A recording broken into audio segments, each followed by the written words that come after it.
Hello guys, welcome to my channel. तर आज माझ्या घरी गवाराच्या शेंगा बनणार होत्या. तर सगळ्यात आधी मी गवाराच्या शेंगांना छान उकळवून घेतलं. त्याचे साल छान निघतात, त्यामुळे मी त्याला उकळून घेते सर्वात आधी.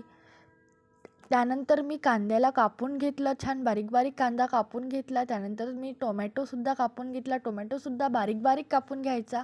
त्यानंतर त्यानंतर लसूण, जिरं, अद्रक आणि थोडं भाजलेले शेंगदाणे छान खलबत्त्यामध्ये काढून घेतले. आणि त्यानंतर बारीक नाही करायचं, थोडं जाडसरच ठेवायचं, त्याने टेस्ट छान लागते शेंगदाण्यांचा. त्यानंतर कढईमध्ये मी तेल टाकलं. तेल टाकल्यावर त्यामध्ये थोडा हिंगसुद्धा टाकलं. हिंग टाकल्यावर मी त्याला थोडं गरम होऊ दिलं आणि त्यानंतर कांदेसुद्धा टाकले. कांद्यांना थोडं ब्राऊन होऊपर्यंत त्याला भाजून घेतलं, होऊ दिलं आणि त्यानंतर त्यामध्ये टोमॅटो टाकले.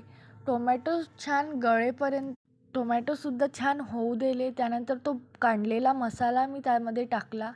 त्यानंतर हळद, मीठ, तिखट आणि धने पावडर आणि जिरे पावडरसुद्धा टाकला. त्यानंतर त्याला छान फिरवून घेतलं आणि त्याला छान होऊ दिलं. त्यानंतर त्यानंतर त्यामध्ये मी वाफवलेल्या गवाराच्या शेंगासुद्धा टाकल्या आणि 10 मिनिटं झाकून ठेवलं.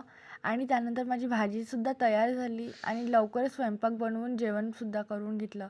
आणि गाईज, तुम्ही माझ्या चॅनलला सबस्क्राईब नाही करत, प्लीज सबस्क्राईब माय चॅनल आणि लाईक, शेअर, कमेंट करून मला सांगा की माझे व्हिडिओ तुम्हाला